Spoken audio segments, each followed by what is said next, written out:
साल 1998 में जब कांग्रेस से बगावत कर कर पश्चिम बंगाल में ममता बनर्जी ने अपनी नई पार्टी तृणमूल कांग्रेस की स्थापना की थी, तब ममता ने कभी नहीं सोचा था कि एक दिन ऐसा आएगा जब उन्हें उनकी ही पार्टी से सीधे बाहर का रास्ता दिखा दिया जाएगा। और यह दिन ममता बनर्जी की जिंदगी में सोमवार को आया, यानी कि बीते दिन 4 मई 2026 के बाद पश्चिम बंगाल में ममता बनर्जी के लिए कुछ भी अच्छा नहीं हुआ। पश्चिम बंगाल में ममता बनर्जी की सरकार चली गई। वो सरकार जिस सरकार को ममता बनर्जी एक तानाशाह के तौर पर चलाती थी, जिस सरकार के भीतर ना तो मंत्री, ना तो विधायक, ना तो सांसद ममता बनर्जी के फैसले को टालने की हिम्मत तक नहीं जुटा पाते थे, वही पार्टी के भीतर ममता बनर्जी को बीते दिन पार्टी के ही बागी विधायकों ने, जिसमें ऋतव्रत बनर्जी और संदीपन साह शामिल हैं, उन्होंने राष्ट्रीय अध्यक्ष के पद से ममता बनर्जी की विदाई कर दी। कैसे हुआ ये सब कुछ? और अब ममता बनर्जी के पास से जो तृणमूल कांग्रेस का सिंबल है वो भी जा सकता है। देखिए, इसकी शुरुआत लंबे समय से हो गई थी। शुरुआत उसी दिन से हो गई थी जिस दिन ममता बनर्जी पश्चिम बंगाल में विधानसभा चुनाव हार गई थी। बगावत अंदर ही अंदर शुरू हो गई। चुनाव के बाद ममता बनर्जी ने जब अपने तमाम विधायकों की बैठक बुलाई, जो जीते हुए विधायक थे 80, उनमें से सिर्फ 20 विधायक पहुंच पाए। बाकी विधायक उस दिन बैठक में नहीं पहुंचे थे। कालीघाट में ये बैठक होनी थी। तब तो कई चैनल कह रहे थे कि भाई शायद ये हो गया, वो हो गया। ये इनके टीएमसी के प्रवक्ता कह रहे थे कि जो अभिषेक बनर्जी पर हमला हुआ है उसमें लगे हुए हैं विधायक। लेकिन मैंने तब कह दिया था कि ये बगावत की आग है, ये बगावत का धुआं है। 60 विधायकों ने बगावत कर दी, 58 विधायकों ने सिग्नेचर किए, दस्तखत किए, जिसमें ऋतव्रत बनर्जी और संदीपन साह शामिल थे। और इन्होंने अपने आप को, ऋतव्रत बनर्जी को, विपक्ष का नेता घोषित कर दिया।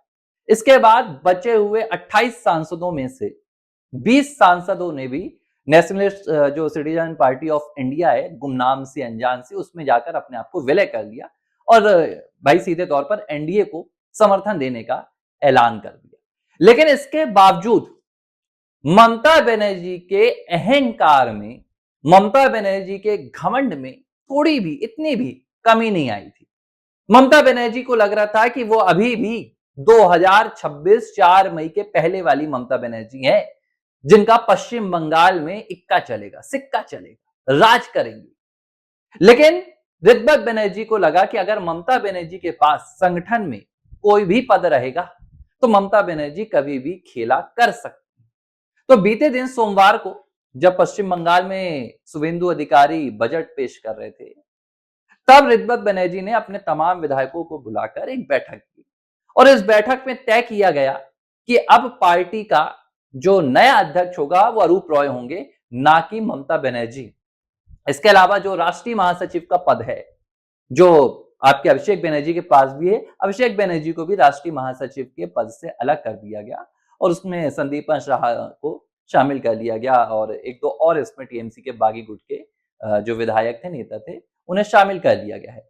अब क्या बचा ममता बनर्जी के पास?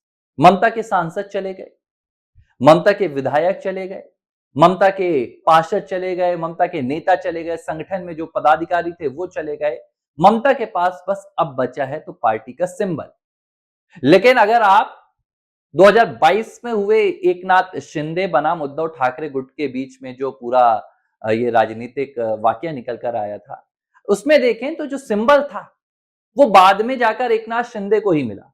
शिवसेना का असली जो अधिकारी हुए वो एकनाथ शिंदे हुए। तो अगर इस तरीके से देखा जाए तो पश्चिम बंगाल में इस बगावत का जो परिणाम निकल रहा है, भले ही ममता बनर्जी अदालत का दरवाजा खटखटा रही है और वो कह रही हैं कि नहीं, वो तो इन विधायकों की विधायकी भी रद्द करवा देंगी, सांसदी भी रद्द करवा देंगी और पार्टी में भी अपना जलवा बरकरार रखेंगे। लेकिन जिस तरीके से ये बगावत हो रही है, ममता के पास अब कुछ बचा ही नहीं है। जो बचे कुचे ममता के पास सांसद हैं, विधायक हैं, वो कभी भी जाने के लिए तैयार हैं। आज नहीं तो कल पूरे पश्चिम बंगाल में ममता बनर्जी अकेले पड़ने वाली हैं उनके भतीजे के साथ, और ये सब कुछ ममता बनर्जी के साथ होना था। देखिए, जिस तरीके से ममता बनर्जी ने 34 साल के लेफ्ट फ्रंट को सत्ता से हटाकर 2011 में पश्चिम बंगाल की सरकार में अपनी सत्ता में कब्जा किया, अपनी सरकार बनाई, उसके बाद से ममता बनर्जी को लेकर पश्चिम बंगाल में एक उम्मीद थी। लोगों को लगा कि भाई लेफ्ट को हमने विदा कर दिया है, ममता बनर्जी को हमने सीधे तौर पर वेलकम किया है, उनका स्वागत किया है सरकार में, तो पश्चिम बंगाल में बदलाव आएगा। ये बदलाव तो नहीं आया, ममता बनर्जी पूरी तरीके से बदल गए। तुष्टीकरण की राजनीति उन्होंने की। तुष्टीकरण की राजनीति के अलावा जनता के साथ जो हुआ हुआ, लेकिन उन्होंने पार्टी में भी किसी को नहीं बख्शा। पार्टी के भीतर भी ममता बनर्जी को लेकर कई ऐसे प्रवक्ता हैं टीएमसी के जो दावा कर रहे हैं कि सांसद दफ्तर में जाकर अभिषेक बनर्जी के और ममता बनर्जी के झाड़ू लगाते, कुछ सांसद पोछा लगाते थे। इस तरीके से ममता बनर्जी तानाशाह पूरी बनी हुई थी। पूरे पश्चिम बंगाल में तानाशाही रवैया अपनाए हुई थी और पार्टी के सांसद विधायक भी इससे अछूते नहीं थे। ऐसे में इंतजार था इन्हें कि कब ममता बनर्जी कमजोर होंगी, कब ममता बनर्जी टूटेंगी, और वो दिन था 4 मई। और इसमें अब मुझे कोई दो राय नहीं लग रही है। देखिए, माने ना माने, लेकिन पश्चिम बंगाल में जो ममता बनर्जी की हार हुई है, मुझे तो अब पूरा यकीन हो गया है कि उस हार में ये जो तमाम बागी विधायक हैं, सांसद हैं, इनका भी योगदान रहा है। ये भी ममता बनर्जी से त्रस्त थे। ये जो पूरा बगावत का आप तूफान देख रहे हैं ना, ये रातों रात नहीं उठा है, और ये हर उस पार्टी में हो रहा है जिसने अपनी जनता के साथ अन्याय किया अपने स्वार्थ के लिए। अब आप देख लीजिए शिवसेना में क्या हाल हो गया। वहां पर एकनाथ शिंदे के साथ अब बाकी 6 लोकसभा सांसद भी चले गए। उद्धव ठाकरे बस अब अपने आदित्य ठाकरे के साथ रह गए। संजय राउत उनके अभी भी भस्मासुर बने हुए हैं और तमाम पार्टियां टूट रही हैं। पार्टी टूट क्यों रही है? सत्ता के लिए बस नहीं होता है। देखिए, ऐसा नहीं है कि इन्हें सत्ता मिल रही है, इन्हें पता है कि हमें सत्ता नहीं मिलेगी, लेकिन ये जो एक पार्टी के चेहरे थे, इन्होंने जब तानाशाही वाला रवैया अपनाया, चाहे वो उद्धव ठाकरे हो, चाहे वो ममता बनर्जी हो। आप देख लीजिए कांग्रेस में कितने कांग्रेस के दिग्गज नेता छोड़कर जा चुके हैं। क्यों? तानाशाही रवैये के कारण, गांधी परिवार का तानाशाही रवैया। और कांग्रेस में भी बहुत बड़ी फूट इंतजार कर रही है, बहुत बड़ी टूट होने वाली है।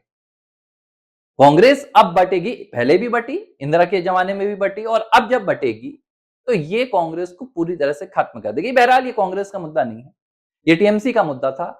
आने वाले दिन में जो हालात बनते दिख रहे हैं, उसमें कोई दो राय नहीं है कि ममता बनर्जी की जब पार्टी पूरी तरह से खत्म हो गई है, ममता बनर्जी अब कांग्रेस में विलय की संभावनाएं तलाशेंगी, और कांग्रेस में विलय मतलब राजनीति से ममता बनर्जी का पूरी तरह से खात्मा।